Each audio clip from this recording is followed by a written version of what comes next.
Hey Raghunath, tell everyone about our Patreon community.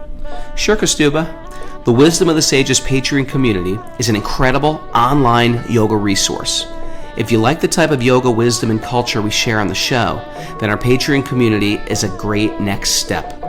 This is a listener-supported podcast, and any level of sponsorship will unlock a wide range of live and archived classes, talks, and even workshops. Raghunath teaches, I teach, and we have a host of other excellent teachers on topics ranging from yoga philosophy, asana classes, storytelling, Ayurveda, kirtan, cooking, meditation, and a lot more. We even have an incredible online Bhakti 12-step recovery group. So if you want to check it out, go to patreon.com/wisdom of the sages. All right, let's get it on. Om Namo Bhagavate Vasudevaya. Om Namo Bhagavate Vasudevaya. Om Namo Bhagavate Vasudevaya.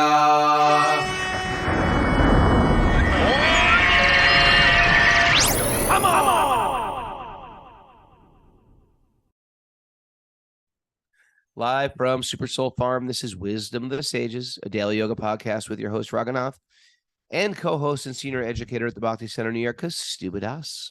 Welcome to the show, everybody. It's Tuesday. It's back to school. It's back to work, back to life. Retreat's over. Everybody went home. Woo!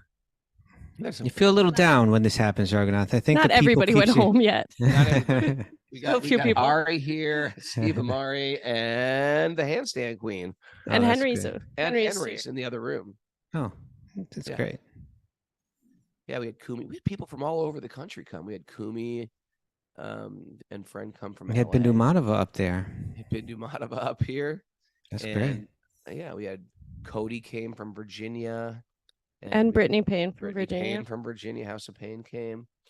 And Vegan Trucker showed up we had a great Janmashtami festival. I saw the photos. Really magical. Out in the woods, going on Prikram. Krsna Murari set up these beautiful altars. There's Cody. Cody's still driving. She's caught on the Beltway right now. Yeah, then Pittsburgh, Ashley and her family came. Nice. A lot of Canadians. A lot of Canadians showed up. Mm-hmm. Yeah, it was really nice. I get the feeling that Mara's mic is like way louder than Roga's. Other people, maybe people can confirm that on the chat board. But I think I'm this one. Yeah. All right. Okay. All right. On top of that, how was your weekend? So I don't know. So today I'm a little enervized. Is that the word? Entervised? Enervized. I don't think enervized. I don't think enervated. Enervized. Look up enervized. I think that's the word. Never heard that one before. Well, you got to read the dictionary more. Right. You got to read some better literature because well, we have to see if it's actually a word. Let's hold on a second before you start. Enervated is a word. Enervate. Yeah. Lacking physical, mental, or moral vigor. Moral vigor. And so, hold it. I'm lacking moral vigor this morning. I thought I'd just been exhausted. Any case, let's try to snap out of it, Roga. Let's get serious. We've got a show to do. It's 6 a.m. again. We're back at 6 a.m. Yep. And we got you had a nice Janmashtami celebration, but actually tomorrow is like the actual day. Tomorrow's the actual Janmashtami. And we're gonna be at the Bhakti Center. You and I. That's right. Me and you. Is Mara coming down? No, she's with Tarun, I think. Oh man, everyone was looking forward to seeing Mara. Yeah. She's famous in these parts. Mm-hmm. Yeah. Hey, guess what? You're not going to believe this. I'm 97% finished with my stone wall, and I'm quite impressed. Excellent. You put people to work this weekend or something? Oh yeah. You don't go to a chant camp retreat without building stone walls. I have these guys moving giant boulders. But you know what? It was fun, and we got so much done. Okay. Yeah, excellent. I'm really excited to finish it today. Good. Okay. Do we have announcements, Mara? Yeah, we got some back to recovery group meetings today. The men meet at noon and the women meet at 2 p.m. Eastern time. Excellent. And I got an announcement. Tell Uh, us. Tell when I us. was in London back in June, I did a interview for Soul's Sake podcast that Radhika Ranjana Prabhu does, Radhika Das, Oh yeah. and so that just came out yesterday.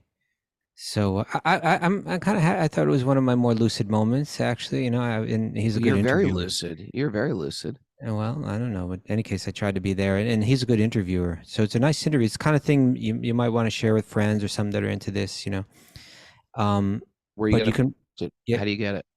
it's on YouTube. You could one easy way is our social media, like either the Wisdom of the Sages Instagram page or my Instagram page, or my Facebook page. You can find out about it there. But it's on YouTube. Radhika Das. It's RAD Radhika HIKA Radhika Das DAS.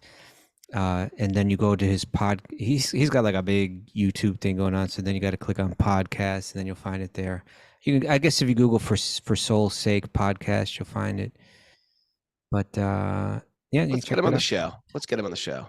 Okay, and you can also maybe Mara can put it in the show notes for today's show and put a link to it. Great. Remember to like and follow and share. Like, follow, share. Like, follow, share, comment. A lot of people do like and follow, share, just not us. Oh, share. I love share. All right. Hey, also our Wisdom of the Sages retreat is happening at Super Soul Farm. We got people signing up already for it. Great. Including Henry. Oh, Henry's already signed up for it. Coming back up. Yeah, and that is Columbus Day or Indigenous Peoples Day weekend, which is in October. I think it's the second weekend of October. 5th, October 16th. I think it's the 5th, 6th, 7th, and people leave on the 8th. Go to wisdomofthesages.com. Wisdomofthesages.com /events. /events, and then you can just sign up for it there. And we're excited. Mara, me, Kastuba, we're all gonna be here. All your peeps. That's like a massive thing you got there, Mara. It's like, I thought it was all rolled up. I thought that was more rolled up. Guess what? She got a knitted gift this weekend. Nice. She looks excited. Yeah, Hannah made me a hat. Yeah. With yarn from Hannah Brinkhouse? No, Happy Jack's partner. Okay. Hannah. Happy Hannah. Happy Hannah, we call her. But it's beautiful. Nobody ever did anything. Whenever if they have a child, it'll be like Happy Hubert. Okay. All right, we got a nugget today, Raghunath, to get our. Here's a nugget. You know who the nugget's from? Your favorite yogi and mine. Yeah. BKS. BKS Iyengar. BKS Iyengar. The heck? What does he have to say? BKS Iyengar, of course, is a famous. I think he put out the first book that was kind of the one that like the Bible. Yeah, kind of became the Bible asanas. For asana. He came out with that. What was it called? Light on Yoga. Light on Yoga. Yeah, that was kind of. I guess it came out in the 60s, maybe the 70s. Yeah, but he was boy. No one did asana quite like him, right? It was kind of like seemed like he was born for it. Yeah, and supposedly it wasn't. Supposedly he was born with all types of ailments. Still he seemed to be born for it somehow. Yeah. So what's his nugget? What does he have to share? Here's his nugget. The body, slow because it's short. The body is your temple. Keep it pure and clean for the soul to reside in. Okay. Foundational information from BKS Iyengar, right? Yeah, we hear this kind of thing sometimes, the body being a temple. It's a biblical statement too, you know that? We'll find it, you definitely find it in places like Srimad-Bhagavatam and other ancient Vedic texts, but in Corinthians, Raghunath, Corinthians 1? Corinthians 3. Corinthians 3. You knew that there was at least one division in that. I think there's a missing Corinthians too, if I'm not correct. Okay. But there it says, "Don't you realize that your body is a temple of the Holy Spirit who lives within you?" Right? And I think also Jesus at one point, he was speaking. He said, "This temple took 46 years to build, but I'll raise it back up in 3 days." Speaking about his own body, right? But yeah, so that's been a long time. I think it's not, nowadays you see kind of like on Instagram, like, a girl take a picture of herself in her bikini and then give some kind of deep thing about like how the body's a temple or something like that. It's like, but there's actually, it is foundational, as you said, but I think it's kind of key to the yogi to cultivate, deepen this awareness and kind of like carry it with them all the time. Isn't it like that? Yeah. I love the concept. The body's a temple. Keep it clean.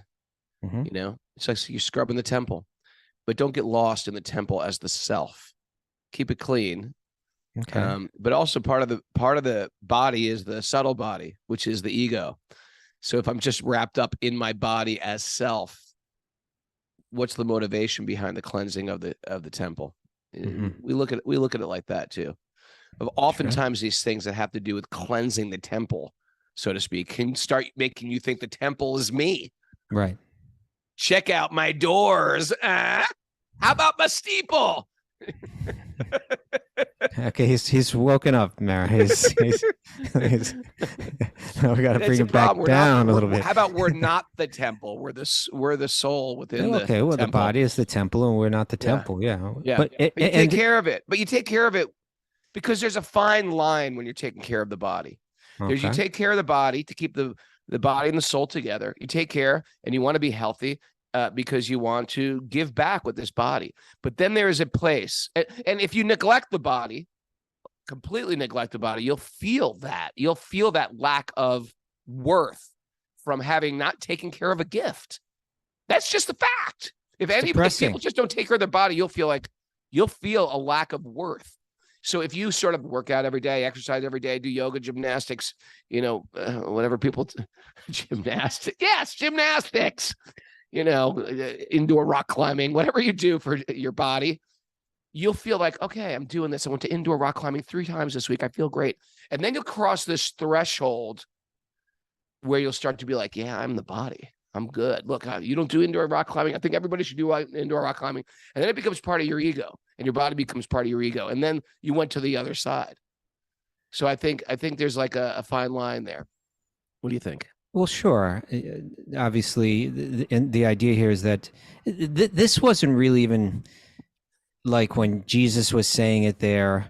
It wasn't so much like take great care of your body. That wasn't really the point. Jesus said work out. I think it was something like that. But it has to do with really trying to feel the presence of God within yourself. Our idea is, what is a temple? It's a place where the person goes to connect with God, right? It's it's like a special place that's considered sacred. Why is it sacred? Because God is residing there, and because we go there to experience our connection with God. Mm-hmm. And traditionally, and there's temples in all different spiritual traditions, whether you call it a temple or whether you call it a church or whatever you might call it. But I think especially we can draw these parallels or make these connections with the Vedic idea of temples, right? With the ancient Indian idea of temples, where there's all this effort there, like for instance, to keep it very pristine, right? You keep it very clean, right? Because God resides there. That's why is the body a temple? Because God resides in it. Why?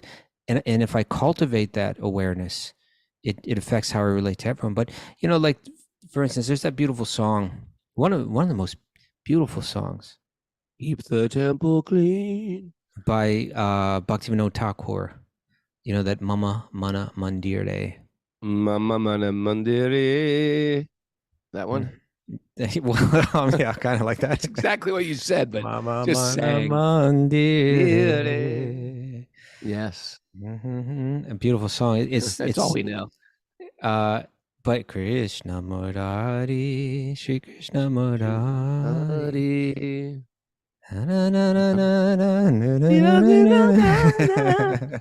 Bhakti Priti. Well, that's what he says. Bhakti Priti Mala Chandan, right?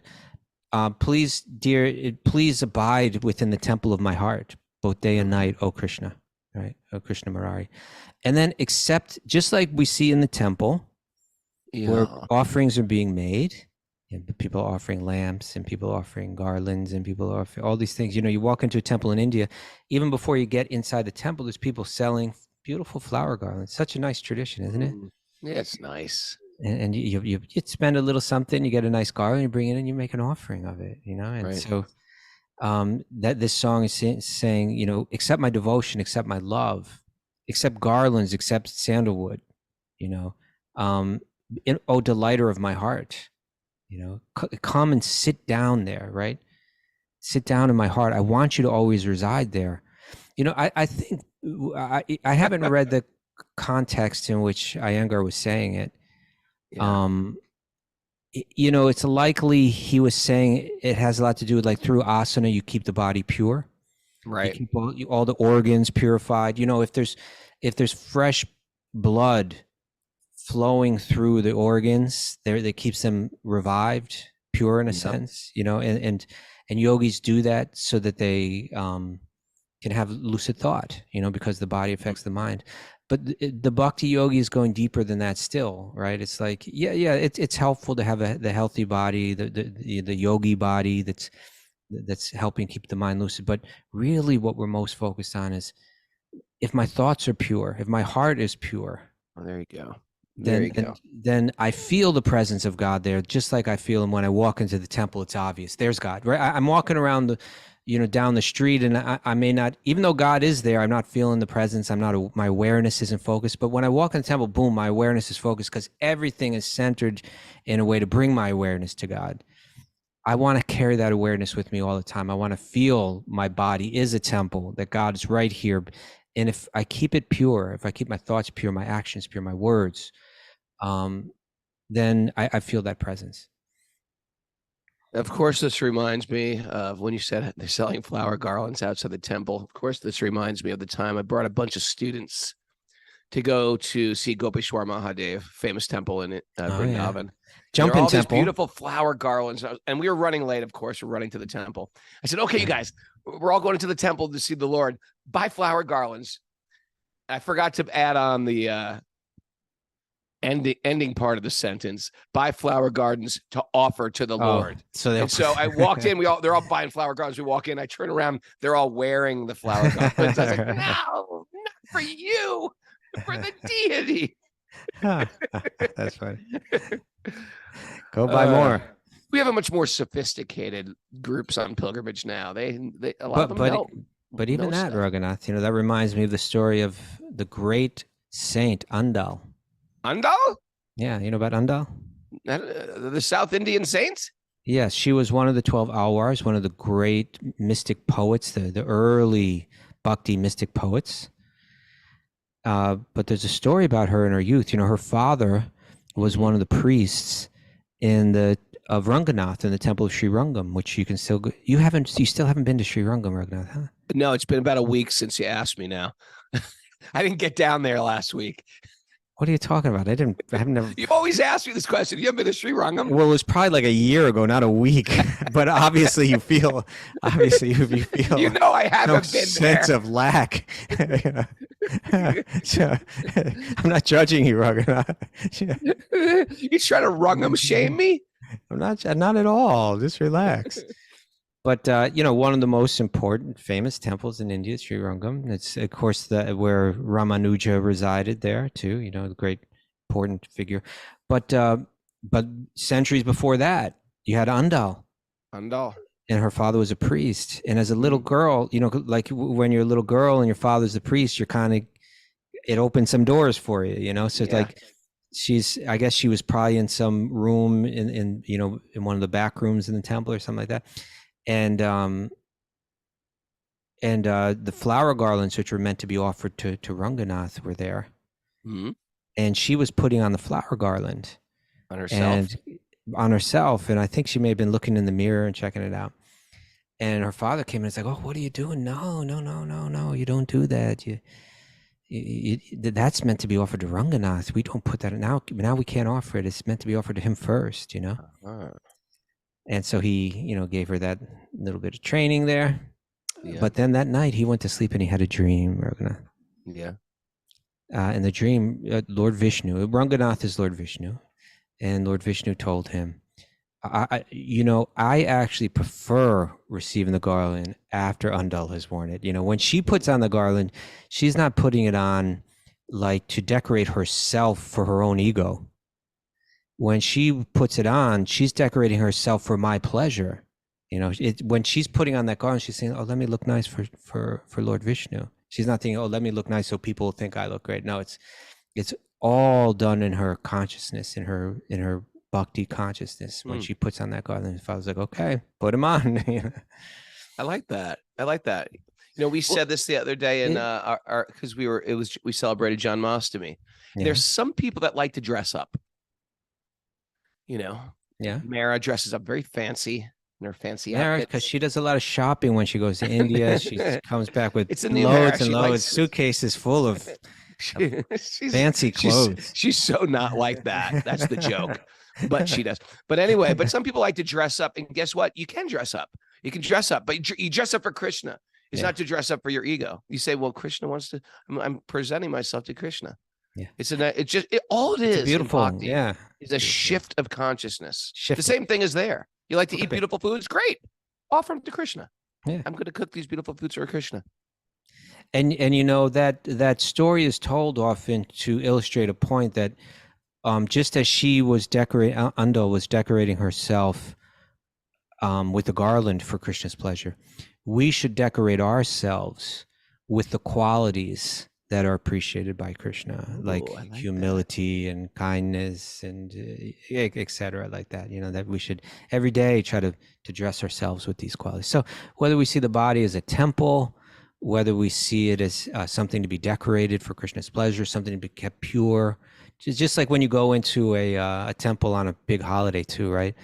Looking forward to you coming down tomorrow. We're going to the Bhakti Center. Everybody go. Yeah, you and me sit next to each other on the Vyasasan, holding pinkies. Excited for that. You need some new material. You need some new material. All right, the pinky thing. It's done. I'll think of new stuff. You squeeze any juice out of that. All right. There's nothing no one left. Can see except you and me feeling pinkies. But, but it's beautiful to go into the temple on those days when it's nicely decorated, and the whole consciousness feels uplifted and purified. It's a beautiful feeling that you get if you stay up with us till midnight. We're going to feel purified at the end of that. We'll sit together and be happy that way. I'm not doing that. You got to do it, Raghunath. I love you. I love Krishna. I'm not staying up till midnight. My body can't do that anymore, man. One night a year. Anyway, we'll talk about that later. Yeah. Okay. Well, that was good. That was a good story.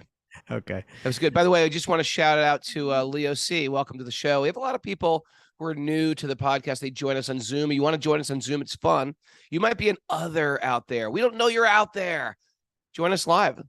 It's fun. You go to wisdomofthesages108@gmail.com. You email Miss Mara, and she sends you secret codes to enter into our coven. Okay? Want to join us live on Zoom? We all see each other. We have a little Zoom community. Are you really calling it a coven? A coven. That's where a bunch of mystical witches get together. Yeah. Okay. Witches and warlocks.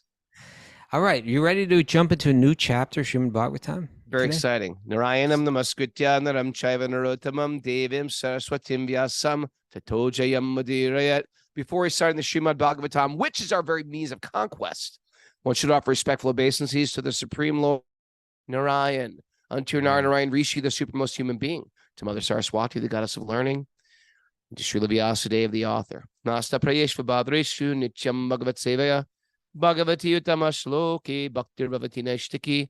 By regular attendance in classes in the Bhagavatam and by rendering service to the pure devotees, all that is troublesome in the heart will become eradicated. And loving service to the Supreme Lord, who is praised with transcendental songs, will be established as an irrevocable fact. Om Gyana Tamarandasya Gyanam Jana Salakaya Chaksurun Midatam Yena Tasmai Shri Gurave Namaha. I was born in the darkness of ignorance, and my teachers are opening my eyes with a torchlight of knowledge. I offer my obeisances at their lotus feet. Reading from Srimad-Bhagavatam, Canto 6, Chapter 4, Text 1. Entitled The Hangsa Guya Prayers offered to the Lord by Prajapati Daksha. That's a mouthful. Daksha's back. That's a mouthful. If you don't know what any of those things are, then it's a very confusing title. If you know what they are, it's like, okay, that makes sense. Yeah, of course.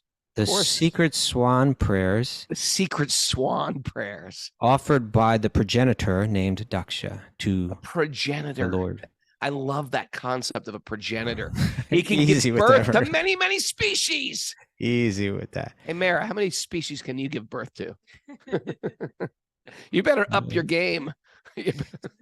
So, this is not only a new chapter for us, Raghunath, but it's a new section of the Bhagavatam. Essentially, there's 3 stories told in the 6th canto, and each one is a clash between different people. The first one we just finished up, was the story of Ajamila. Who was clashing in that story? I'm asking you. I'm quizzing you, Raghunath. Lean forward. I'm going to pass this one on to Mara. You know the answer. The Vishnu Dutas and the Yamadutas were clashing. That's right. The Vishnu Dutas clashed with the Yamadutas, or the Yamadutas clashed with the Vishnu Dutas. Either way, and that was a clash. There's going to be 2 more clashes in this canto, and they're all illustrating the same thing because it's a clash between 2. I don't know if ideologies is the right word, but 2 views. Right? They're really a clash between pure devotion and mixed devotion. Mm-hmm. Right? The Yamadutas, they were like, we're devoted, we're surrendered, we're protectors of Dharma, but their devotion was mixed with this karmic viewpoint of like, this is what life is really all about. Their awareness was absorbed in that karmic. There's right and there's wrong, and the right must be rewarded and the wrong must be punished, and there must be justice. And the point of life is to seek the karmic reward. They didn't have awareness of this higher Dharma, this Bhagavat Dharma, until they clashed with the Vishnu Dutas, and we see the victory of pure devotion over the superiority of pure devotion over the karmic approach.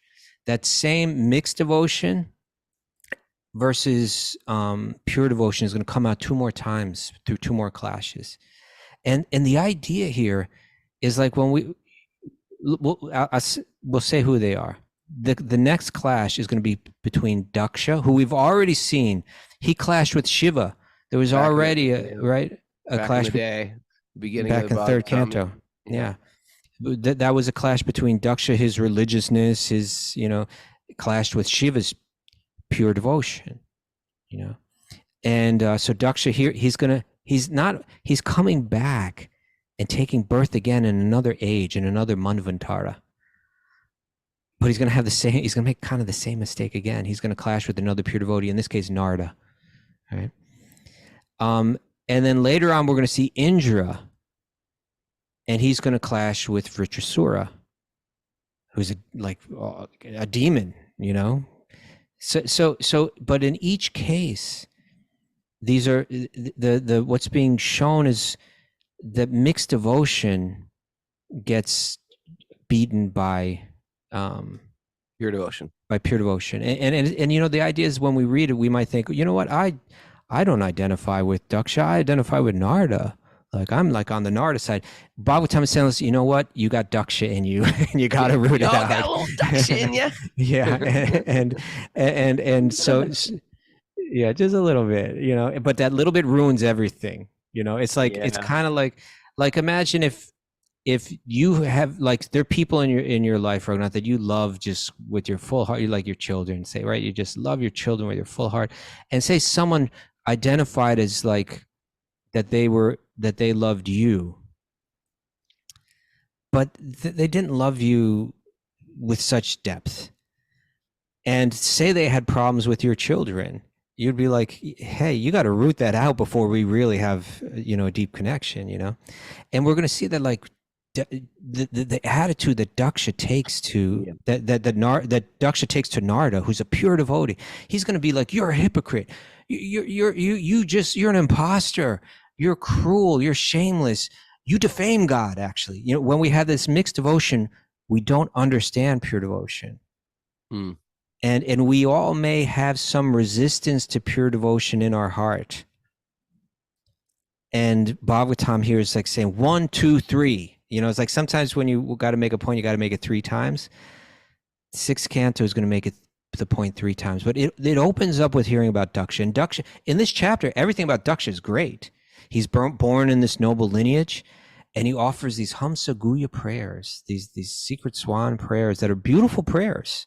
So we're going to see, hey, he seems like he's got his act together. He seems like this is the point. His heart, even though he's very religious, and even though he is a devotee, he's a mixed devotee. His devotion is not pure. And so with that lack of purity, due to that lack of purity, he misunderstands everything. He offends pure devotion, right? And so again, this is all gonna, it's showing us we may identify, I'm a devotee, you know? But I think it's safe to say some of the most religious people are so disconnected. Exactly. Can't see the essence of everything. Exactly. You know, how many times will we be hurt, crushed, disillusioned, heartbroken by the most religious person out there? Yeah, right. And you know, Vishnu is going to come. He's going to give benedictions to Daksha. You know, everything seems. But then once that picture is painted, oh, this seems very nice. We're going to see. Oh no. There's still some dark stuff underneath there. There's still even animosity towards pure devotion is within the heart of Daksha. Bhagavatam is that when it takes you to the completion of all the teaching, it's going to root out everything impure. And so even though Daksha, Indra, right? It seems like the most religious, noble man. No. He's got issues. Yeah. Bhagavatam's going to shine light on them, you know. We want pure devotion. Bhagavatam is always about pure devotion. So that's where this will start. First, we're going to hear about the lineage that Daksha is born in. Then we're going to hear about the prayers that he offers in this chapter. Lovely. Well, we go back. We go back a little bit. You go ahead, get it started. We'll see. The blessed king said to Sukadeva Goswami. That's Marsh Prickett. The blessed. That sounds so Christian, doesn't it? The blessed king. Mm-hmm.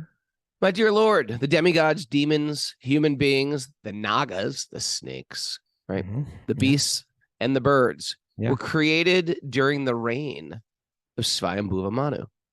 Okay, so that's the first Manu, right? That's the first. The Manus are like the creators of the Prajapatis. Yeah, maybe the Manus came from the Prajapatis. They're really the lawgivers. Who came first, the Manus or the Prajapatis? Well, Swayambhuva Manu is first, and then from him comes, you know, there's first comes Lord Vishnu, from him comes Brahma, and then from Brahma comes Manu, as well as a line of progenitors. Okay. But Manu is also giving birth. No, Manu is giving birth to that whole line of progenitors, right? Mm-hmm. And even they are still creating progeny. Even in you see what we see here is Daksha, Prajapati Daksha, right? He's the progenitor. Yeah. And he in Swayambhuva Manu's reign, which is I believe there's 14 Manus in the life of Brahma, right? So it's like, but Brahma's life is so incredibly long. It's like Manu's life is incredibly long. First is Swayambhuva Manu, and he's busy, you know, creating progenitors who are supposed to create more progeny. Daksha was one of them, and Daksha offended Shiva, had his head cut off, got the head of a goat. We read about that in 3rd canto. He takes birth again in the next Manvantara, and that's what we're going to read about here. And still creating progeny is still like an issue. It's like, it's got to be done. Got to be done. Someone's got to do it. Yeah. Okay. You haven't created any progeny.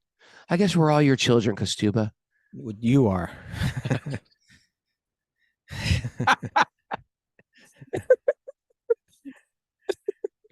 All right. You have spoken about the creation briefly in the 3rd canto. Now I wish to know about it elaborately. I also wish to know about the potency of the Supreme Personality of Godhead by which he brought about the secondary creation. Yeah. So the secondary creation, I believe, is referring to, like, Lord Vishnu creates the cosmos and he creates Brahma. So like in one sense, Lord Vishnu is the creator, but then Brahma becomes a secondary creator, right? He begins to work with all the ingredients and build something out of it, including all the different species and all that. Shuddha Goswami said, O great sages, after the great yogi Sukadeva Goswami heard King Parikshit's inquiry, he praised it and thus replied. So now we're going back to sage level 1. Yeah, Sukadeva Goswami said. Now back to sage level 2. When the 10 sons of Prachini Barhi emerged from the waters in which they were performing austerities, they saw that the entire surface of the world was covered by trees. Remember this? Yep. These are the prachetas. They had gone to the water, to go into the water, to meditate, to prepare themselves to become the future leaders, the future rulers. As they're approaching the water, Lord Shiva and his entire entourage comes out. Right? They offered. He instructed them in certain prayers to Lord Vishnu that they could do. They went down into the water. They meditated for a very long time. They come out ready to be dharmic, ready to do the religious stuff, ready to maintain dharma, to keep stability in society, to bring justice, to bring protection, all that good dharmic stuff they're about to do. But they come out right away and something kind of throws them off, or like right off the bat when they come out of the water. The world's covered by trees. There's too many trees. These trees are taking over everything. Something's got to be done. Something's got to be done. Forestry. Okay. Because of having undergone long austerities in the water, the prachetas were very angry at the trees. Desiring to burn them to ashes, they generated wind and fire from their mouths. Okay. So we see that, austerities is part of it has a yogic power to it, but it doesn't necessarily purify the heart completely, but it gives you power though. And so they came out powerful, but they came out angry. You'd be a little angry too if you're under the water meditating. If you were underwater for a while, yes. My dear king, when Soma, the king of the trees and predominating deity of the moon, interesting, I never knew that one. Soma is the king of the trees and the predominating deity of the moon. Yeah. Saw the fire and the wind burning all the trees to ashes. He felt great sympathy because he is the maintainer of all the herbs and trees. To appease the anger of the prachetas, Soma spoke as follows. Okay, so now an important universal leader comes down, sees what's going on, and he's trying to, always create stability, right? Things are becoming unstable down there. Let me come. Let me talk to them. Oh, greatly fortunate ones. You should not kill these poor trees by burning them to ashes. Your duty is to wish the citizens all the prosperity and to act as their protectors. Okay. Lord Hari is the master of all living entities, including the Prajapatis, such as Lord Brahma. Because he is the all-pervading and indestructible master, he has created all these trees and vegetables as eatables for other living entities. Okay. By nature's arrangement, fruits and flowers are considered the food of insects and birds. Grass and other legless living entities are meant to be the food of the four-legged animals, like the cows and the buffalo. Animals that cannot use their front legs as hands are meant to be the food of animals like tigers, which have claws, and four-legged animals like deer and goats, as well as food grains, are meant to be the food of human beings. What? What? What you guys said? So that animals? What the heck? Yeah. So and this kind of we're learning things about leadership right here, even just in these first few verses, right? It's like, first of all, a vision of leadership is given that has a lot to do with. It's really all about protection, right? The leader is the protector. When the prachetas come out and they're burning everything down, it's no, you're the protector. You guys are meant to be the leaders. It means you're the protector. You also have to protect the trees, right? These trees are here for a purpose. They're all part of God's plan. You're just wiping them all out. And then in the course that he shares this verse about how every living being is living off another living being, and it's all part of a balance, right? And it mentions, now, of course, we're used to understanding that throughout all these teachings, it's being stressed the value of, or not even the value, but there's almost an insistence on human beings maintaining a vegetarian diet. But here it says not only grains, but it mentions four-legged animals like deers and goats are meant to be food for the human beings. So what does that mean? And it's kind of shown that the idea of leadership here is like, you know, what happens to us, Raghunath, is as soon as we start to get concerned about, as soon as we understand what is just and what is unjust, we generally see it in very black and white terms, and we start to condemn everyone because it's just a great opportunity to start condemning, you know. It's a great opportunity for me to build my ego back and up. Nothing like social media has given us better opportunities. College campuses. Yeah.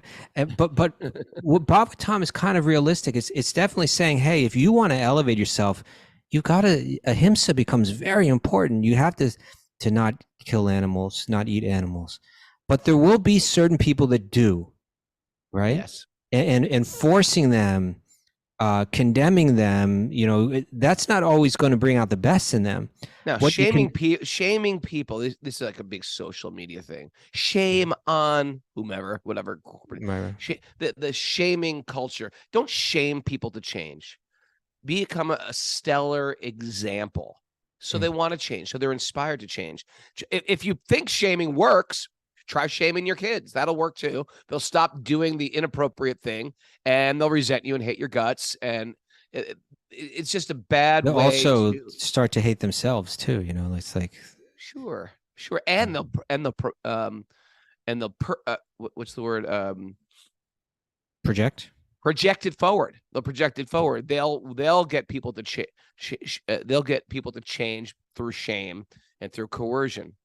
Sometimes you see the children chewing each other out because, you know, the parents are chewing them out or the teachers. For shame! I don't know if I've seen it. Well, we change because, I mean, I say this in all seriousness. So like Prabhupada, our guru's guru, he did everything to spread, you know, animal rights and environmental rights and he did it by vegetarianism, but he didn't do it by all these ways of like, well, I went to the fur district and I threw a rock through the window, and then I put crazy glue in the lock of the, you know, and I bombed the poultry plant, the Purdue poultry plant. He didn't do it like that. He did it by like stellar example, and also gave the why behind it. If a parent just orders a kid to do something, but doesn't give them the understanding of the why behind it, it'll just be like that information will have no roots. Sure. And when some temptation goes, the whole thing will fall. Yeah. So if you give the explanation behind it, it's not just some, well, we don't do this because it's just something we don't do. That's not going to work. And you know what's effective in life is always encouraging people to take one step forward, right? Take one step forward. Yeah. If you're going to let Bhagavatam here is saying, if you must eat meat, don't eat a cow, because really society is based around the cow, you know, the cow and the bull. That's one thing. But it's also saying what Prabhupada never tolerates in his purports, and he really goes at length on this, and especially in his commentaries on the first canto, is that these factory farms, right, these massive slaughterhouses, this is insane. Right? This is insane. So if you must eat meat, then kill an animal and eat that animal, right? But you got to eat everything, including the bones and the brain. And... It doesn't say that. It doesn't say that. But in other words, that's unfortunate, and you will pay a karmic price for that. Let's talk about that straight out. But if that's what you want to do, you can do that. But what we have to stop as a society, we need to get together and recognize the problems with these factory farms, that this massive slaughter, this literally wholesale slaughter, this wholesale cruelty is not only creating just such an abundance of suffering in this world that does not need to exist, but it's also creating our own suffering. It's all coming back to us. And in so many different horrible ways. So Bhagavatam, it was a society that was like, it was saying, you know what, for the Brahmanas, they can't eat meat. You know, for the leaders in society, no way. And if that's what you want to, and if you want to play that role, then you have to live this more pristine lifestyle. Hmm. Other people, we're not going to force anything on you, but please try to understand. Limit this as far as possible because it has terrible effects, right? There should be some understanding of it. It should be regulated at least. This isn't. Yes. Okay. Yeah. Okay. All right, let's keep going, Stu. I'm trying Let's to get continue. to 13. Okay. Oh, 13 is a great verse. Yeah. Okay. 10. Oh, pure-hearted ones, your father, Prachini Barhi, and the Supreme Personality of Godhead have ordered you to generate population. Therefore, how can you burn to ashes these trees and herbs, which are needed for the maintenance of your subjects and descendants? Yeah. Text 11.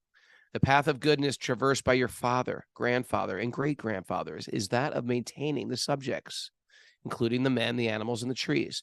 This is the path you should follow. Unnecessary anger is contrary to your duty. Therefore, I request you to control your anger. Even here, it's not totally condemning anger, but unnecessary anger. Yeah. You won't be able to carry out your duty of a protector with that. Get a little angry. It's okay. No road rage. No road rage. No road rage. Okay. Don't go crazy. All right. As the father and the mother are the friends and maintainers of their children. Yeah. As the eyelid is the protector of the eyeball. It keeps it protected. Yes. As the husband is the maintainer and protector of the woman. Let's hope so. Yeah. Yeah, sure. As the householder is the maintainer and the protector of the beggars. There you go. And as the learned, interesting, there was always beggars, I guess. Prabhupada mentions, especially here, this means like sannyasis and brahmanas. Oh, okay. But Right. Of course, there's always been beggars. And as the learned is the friend of the ignorant. So the king is the protector and the giver of all of his subjects. The trees are also the subjects of the king. There you go. I love that. The trees are also the subjects. Therefore, they should be given protection. That is what a leader does. Right? Everyone's a citizen. Yeah. Every living being is a citizen. Why? What a great way to vision. What a great vision. What kind of world would we live in, Kostuba, if we still started all to develop this idea that every living being is a citizen that needs care, love, That would be the spiritual world. It'd be like the spiritual world on earth. We could make it like that, Raghunath. Let's do it. Yes, we could do that. Well, this next verse is going to reveal more why every living being is sacred. Let there be peace on earth and let it begin with me. Let there be leave it at one verse. The peace that was meant to be with God as our Father. Brothers all are we. Let me walk with my brother in perfect harmony. I learned that all from the folk mass in Catholic Church. These are running through my head on a regular How about basis. text 13 running through our heads now? Yeah, let's do that. Ready? Okay. The Supreme Personality of Godhead is situated as the super soul within the cores of the hearts of all living entities, whether moving or non-moving, including men, bird, animals, trees, and indeed all living entities. All the different varieties. If it's alive, God's there. You know, it's a great Krishna conscious record that people should immediately YouTube right now. Your and my good friend TK, Titikshva Karunika. TK. No? Yeah. Well, I thought you were going to. It sounded like you hadn't completed your sentence. Yeah, TK is great. Which record? TK. Okay. How would you Google that up? Krishnautics. Krishnautics. That's what it was called. Krishnautics.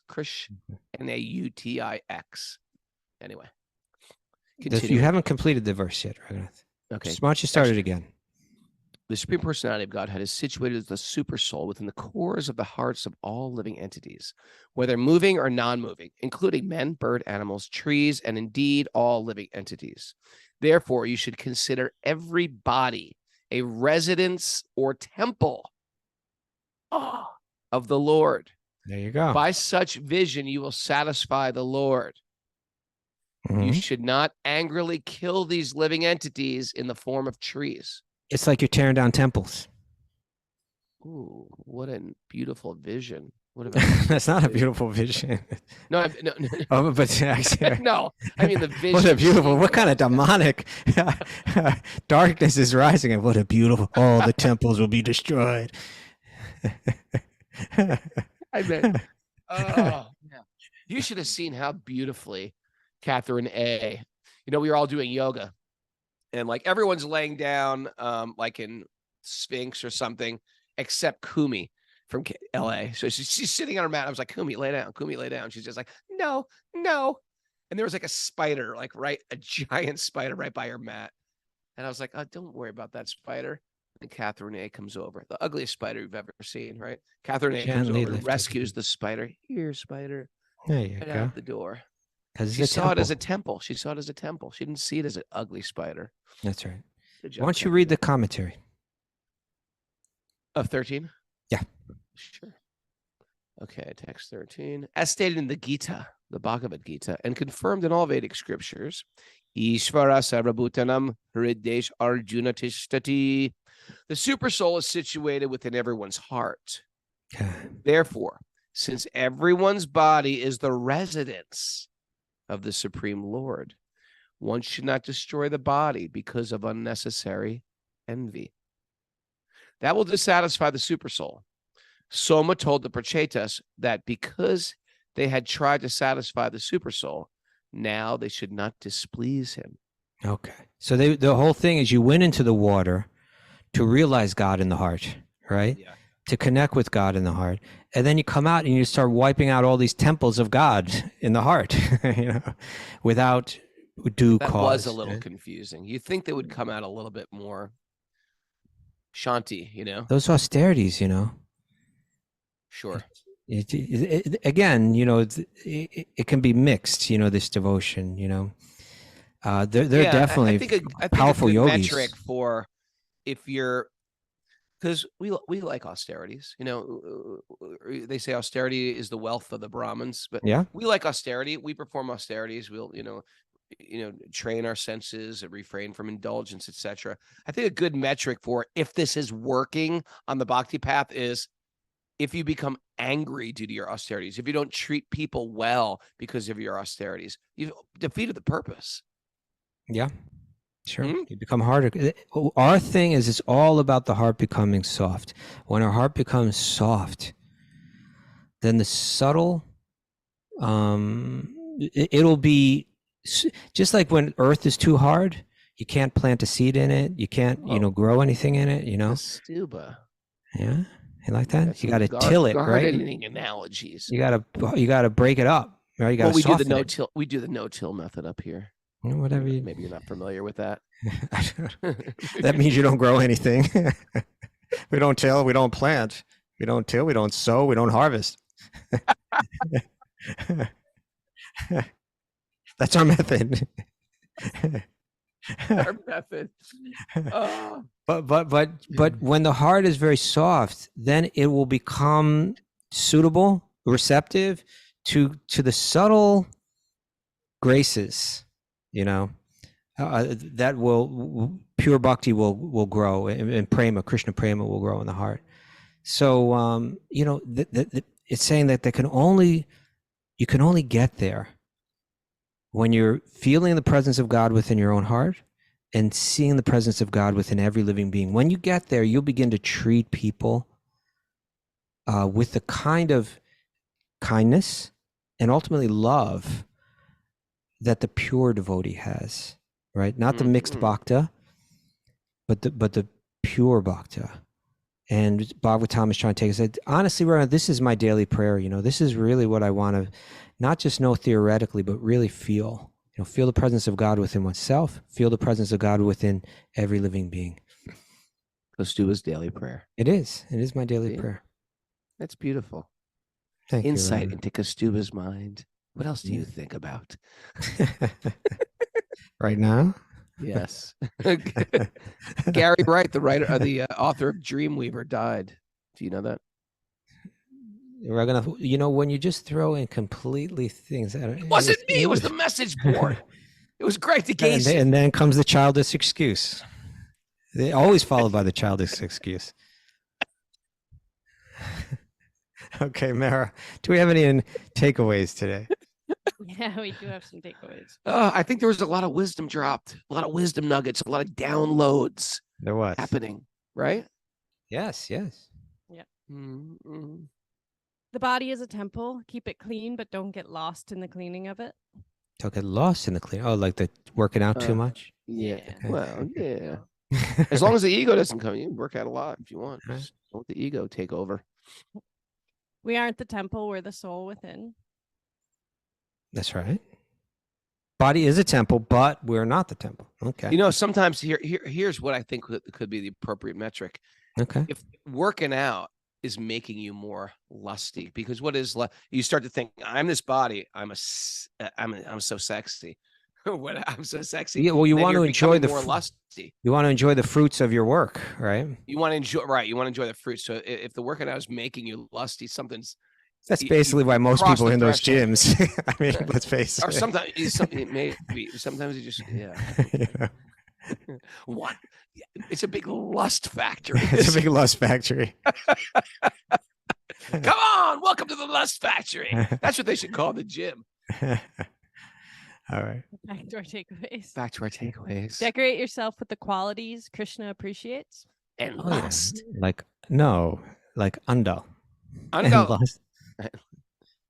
We've all got a little daksha-like resistance to pure devotion. Ooh, that's the A little problem. bit of daksha in my soul. Don't shame people to change, inspire them. Okay. Carry God awareness with you everywhere. Carry it around, Raga. Carry it around. A leader protects all the living beings, even the trees. Mhm. Even the trees. Every body is a temple. Don't tear any down. Okay. Martine says, but working out can also be very meditative. It can Yep. be. It can be. I can see Didn't say Martine everybody. I can see Martine working out, meditating. Soften the heart to make fertile ground for Bhakti to grow. Nice. Mhm. Till it, Raghunath. Till it. Feel it. Till it. No till. No till. Okay. It's our methods here.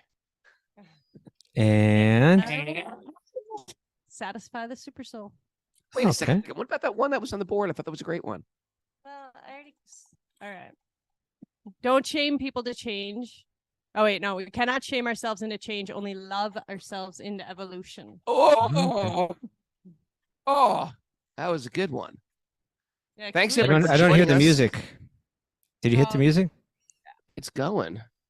We're not hearing it over Oh, here. it was a perfect segue on this side, but you couldn't hear it. Thanks, everybody, for joining us. And also, we go. there's new Zoomers. Welcome, new Zoomers. Hey, everybody. It's a community-supported podcast. If you like what we're doing, throw a nickel our way. Patreon.com/Wisdom of the Sages. We appreciate it. It helps us keep this going. And Kostuba and myself are always scheming new ways to spread the holy name around. What would you love to do? We've been in this game for a long time. We love it. We actually love it. This weekend we got Lori Pag and me at Super Soul Farm. Looking forward to that. The Chief's going to come. We're going to wrestle, roll down the hill. And we're going to have some kirtan. And we're going to have some handstands. Lori Pag's going to kick your butt. Wisdom of the Sages retreat is happening. Go to wisdomofthesages.com. That's up here at the farm. That's going to be a lot of beautiful fall, autumn leaves. Check out our Wisdom of the Sages retreat, our Kirtan Academy retreat, and our 300-hour teacher training. All happening. Go to wisdomofthesages.com. Check out all that valuable information. Thanks to everybody. Woo, hands up in the air. We're going to bring back the dancing at the end of the show. There's Martine. She's working out now. Bright Light of Vermont. Bright Light of Vermont has made her appearance, lighting up